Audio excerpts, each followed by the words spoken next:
Nous voilà de retour, 670-9078, poste 230 ou encore virage@mac.tv ou via notre Facebook. C'est les façons de nous rejoindre afin de nous poser vos questions et commentaires. On a une grosse primeur ici en studio, le Mazda CX-5. Et Jacques, c'est toi qui es arrivé avec ce beau véhicule. Tu as dit, j'ai une belle primeur. Bon, le CX-5, oui, un beau véhicule, mais en tant que primeur, on ne parle pas d'une grosse primeur ici. Alors, il faut fouiller un petit peu plus loin pour trouver la primeur. Elle se trouve où, Jacques? Elle se trouve sous le capot. Sous le capot, Daniel, depuis le nombre d'années qu'on entend parler que sous le capot des CX-5, on va monter un moteur diesel à bord, bien, j'en ai un. J'en ai une que je roule depuis un petit bout de temps et qui me permet de voir le rendement de ce véhicule-là. Et moi, je suis emballé de ce qu'ils ont fait avec ce véhicule-là. Ce que j'avais entendu, ce que j'avais lu, j'ai l'impression que tous ceux qui avaient essayé le CX-5 diesel, là, ils ont fait quelque chose comme 100 km, peut-être même pas. Puis c'est un diesel, puis on se débarrasse de ça, tu sais. Mais c'est un véhicule différent du CX-5 essence qu'on connaît. Au niveau performance, au niveau solidité, au niveau douceur de roulement, tu as l'impression d'être... Pas l'impression, on est dans un autre véhicule, même si l'habit est complètement identique, même si c'est les mêmes marques de pneus. Moi, je suis débarqué d'un CX-5 essence pour monter à bord d'un CX-5D, et je peux te dire que c'est drôlement intéressant. Alors, comme tous les véhicules à moteur diesel, c'est des moteurs qu'on entend un peu, mais c'est très silencieux. C'est des moteurs qui roulent solides. Tu as l'impression de monter dans un bloc d'acier. Moi, des diesels, bien, j'en roule depuis longtemps. J'ai une bonne idée qu'est-ce que c'est un diesel. J'ai 3 diesels là, que je roule actuellement. Fait que je peux te parler que des diesels là, au niveau économie, au niveau rendement, en général, c'est formidable. Je roule un véhicule là, qui, en ville, roule à 7,7 litres au 100 versus presque 10 litres au 100 pour un moteur à essence. Alors, c'est une grosse différence, juste là. Maintenant, pour ceux qui auront besoin d'un véhicule comme ça et qui vont dans les côtes, tu vas dans Charlevoix, tu vas dans d'autres régions, c'est un véhicule que tu fais juste flatter la pédale d'accélérateur, t'es parti, c'est décollé. Moi, je remarque que je sors du condo chez nous, puis on sort du garage, puis il y a une côte en sortant. Avec un moteur à essence, tu payes sur l'accélérateur pour sortir. Lui, là, fait juste effleurer. T'es rendu en haut. Alors, c'est un véhicule qui est drôlement intéressant. C'est un moteur qui fait quoi, 165 chevaux environ, qui a 280 quelques livres pieds cubes de couple. Et il n'a plus de côte avec un diesel. Il n'y en a plus de côte. Et ce que j'ai trouvé, c'est surtout le silence à bord, le roulement à bord. Tu as l'impression que les supports de moteur sont définitivement différents. Je ne sais pas si on a joué au niveau des coussinets, des suspensions ou ces choses-là. Je n'ai pas été vérifié plus loin que ça. Mais c'est tout un véhicule. C'est tout un véhicule. Et je suis surpris que Mazda n'ait pas plus d'enthousiasme que ça à présenter ce véhicule-là et à vouloir le mettre dans les mains des consommateurs. Est-ce qu'il est disponible avec toutes les versions du CX-5? Non. On n'y croit tellement pas qu'on a monté le moteur diesel seulement qu'à bord du modèle signature. Alors, on l'a mis dans le modèle haut de gamme en pensant que les gens qui voudraient acheter ce véhicule-là avec un moteur diesel, bien que ce serait des gens qui voudraient absolument avoir tout ce qui existe d'équipement sur un véhicule. Ça arrive à quel prix? Ça arrive à un prix de tout près de 48 000 47 900 quelque chose. Le prix est, pour certains, écorsé parce que c'est 5 000 de plus qu'un moteur à essence. Alors, est-ce que ça vaut la différence? C'est entendu que c'est un peu comme un véhicule électrique. Là. Si tu regardes une Bolt à 50 000, si tu n'as pas les subventions, tu n'achètes pas une Bolt. C'est certain. T'sais. Et ça, c'est l'équivalent. Jusqu'à quand tu achètes un véhicule avec un moteur diesel, c'est le plaisir de conduire qu'il y a avec ça. Et le moteur diesel qu'il y a à bord du véhicule, on doit ajouter de l'urée. Et l'urée qu'on doit ajouter, c'est aux 15 000 km. Alors, on ne cassera pas notre cochon là, pour le remplir. Il y a de l'avantage, messieurs. Là. Écoute, au niveau de l'autonomie du véhicule, les gens, par exemple, qui font beaucoup de routes, tu vas parcourir presque le double. C'est avec tout près, le c'est tout véhicule. près de 700 km avec un réservoir essence de la même dimension que Donc, tu fais beaucoup plus de kilométrage. Ben oui. Au niveau de l'entretien également. Puis au niveau de la valeur de revente, tu vas Oui. avoir quand même quelque chose d'intéressant. Tout le temps. Puis si il n'y a pas de comparable.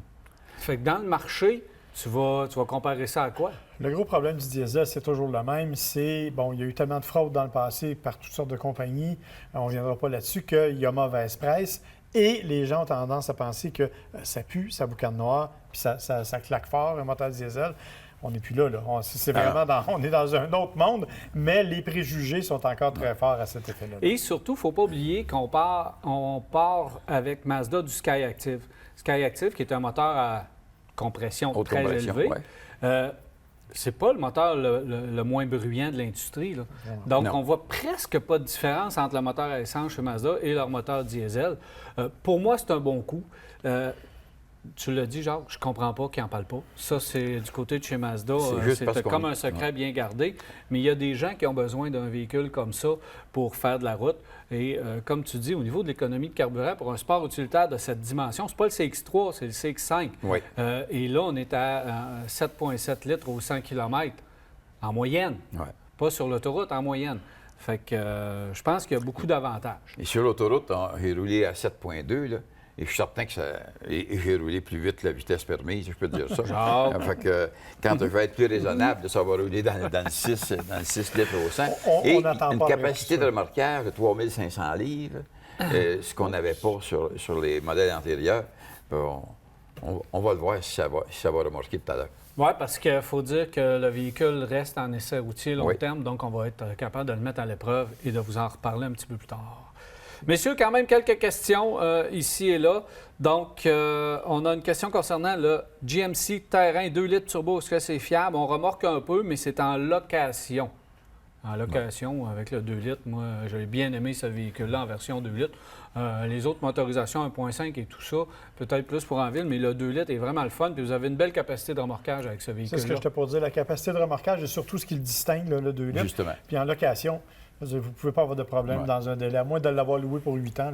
8-9 ans. C'est ça. Vous n'avez pas de problème avec ça, c'est certain. Charles aussi nous pose une question concernant le Nissan Murano pour 10 ans. Ouais. Il est moderne, le style est moderne, Ouais. la mécanique est bonne. Ça se vend pas beaucoup, je comprends pas. Hein? Ben moi, je vais être franc, là, chez Nissan, à très long terme, j'ai un petit peu plus de misère. Quand on a passé 6 ans avec un Nissan, en général, il commence à avoir quelques petites broutilles qui vont sortir. Généralement, ce n'est pas des affaires importantes, mais c'est juste assez pour être agaçant. Fait que 10 ans, je trouve ça un peu long pour un véhicule comme un Murano, d'autant plus que, bon, oui, il est relativement bien solide, il est bien fait, là, mais il est... En tout cas, objectivement, pour 10 ans, j'ai un doute. On dirait qu'au niveau Mais qualité d'assemblage, au niveau qualité des matériaux aussi, on n'a pas mis c'est ce qu'il surtout fallait ça. mettre dedans pour justement l'emmener peut-être à 10 ans. C'est surtout Ouais. ça, c'est la qualité des Ouais. matériaux. Souvent, les plastiques sont trop rigides. Ben, sont la trop- peinture. Hein. La peinture. Protéger la peinture, ça prend par pierre et surtout au niveau du toit également. C'est ça. Fait qu'il y a un petit peu de travail à faire au niveau de l'entretien et de la prévention si vous voulez garder 10 ans. Je ne vous dis pas que ça se fait pas, mais il y a un petit peu de travail à faire pour le garder là.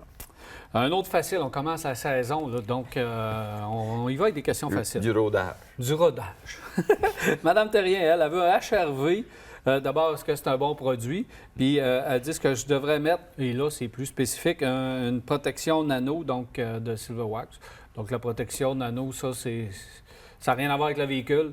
Si vous pouvez le faire, oui, ça, c'est Très déjà bon. très, très bon. Puis pour le HRV, hein, qu'est-ce qu'on peut dire? Mais on peut dire que c'est bon aussi. Ouais, c'est On pas, peut dire que c'est c'est- pas le plus excitant Non, dans non. cette catégorie. On s'entend, mais du côté pratique, du côté polyvalence, il n'y a pas grand-chose de mieux dans cette catégorie-là, effectivement.